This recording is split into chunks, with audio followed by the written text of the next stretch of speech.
you probably missed this, but I've launched a new podcast called Heliona Insights. And the reason why I created this podcast is because I made a lot of mistakes as a leader. I've managed teams of around 60 people to 2 people.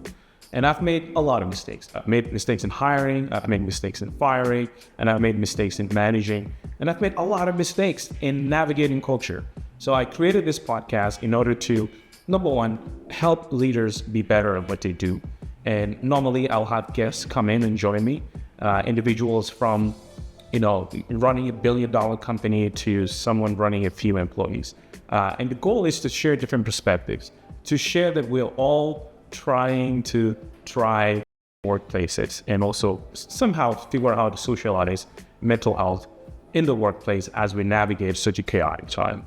I want to just share, a few of the guests that I've had on so far, and I'm going to link them in the comment. I would love for you to go listen to them. But my first guest was Seth George. I went all the way to Chicago to have this conversation with him. And one thing that he shared, and I'm going to play it right now for you guys to watch it. I would say that in most cases, when we're looking at acquisitions of professional services companies, there are a few things that are really important to me that I like to see, which is, number one, there are the founders, and then there are the people that they've brought into the organization that have enabled that organization to scale. Right. It is that collective, that team that did it. And what I often see founders doing, and I do not buy businesses unless this happens, especially in professional services. I will ask the founders, have you equitized the team? That was going to be my next question. Yeah. Many of them have not. Some have. And what I will say to them is, well, I need you to go equitize the team. Right. The people that got you here, when they realize you're doing a transaction, and I'm not just talking about transaction bonuses, I'm talking about actually passing some of your equity down to them.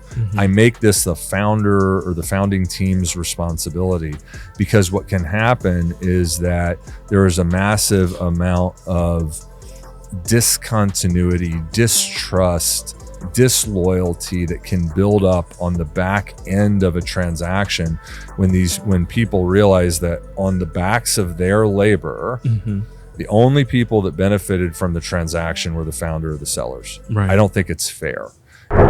This advice is something that stuck with me. When I spoke to Seth, and he shared that he does not invest or buy companies until he understands that they've equitized their team. And a new word that I learned, equitize. And my second guest is with Elizabeth. Elizabeth was one of my most fun conversations. And I know I say this with all of my guests, but I'm going to play it right now.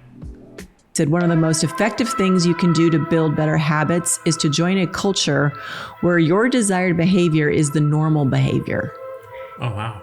Right? So culture is that series of behaviors, right? Isn't that cool? I'm just processing that right now. I know. I wish that was the camera so they can see. One of the most effective things you can do to build better habits is to join a culture where your desired behavior is the normal behavior. I love that because that helps us understand that if you want to build a better culture, you have to understand, again, what behaviors are present when we are in sync, collaborating, firing on all cylinders, and what behaviors are either absent or present when we're not, because we want to we need to do something to change those behaviors. Right. And from that, then you create this culture that people who are aligned with it, they want to be a part of it. Where your desired behavior is your normal behavior. This is something that the moment Elizabeth shared it, I remember telling myself, oh my God, wow, that's crazy. I believe that the way we onboard employees is not the best way. I even recommended past for, recruiting agencies to use a podcast as a way of onboarding their teams. All right, so I would love for you guys to listen to these 2 conversations. There will be more conversations that I'm going to be sharing in the coming weeks.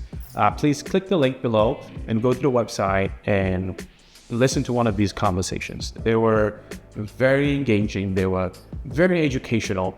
And I think you'll find a lot of value into it. And in the meantime, if you have any questions, about what Heliona is, reach out to me. I will love to talk further. All right. You take care. Bye. Peace.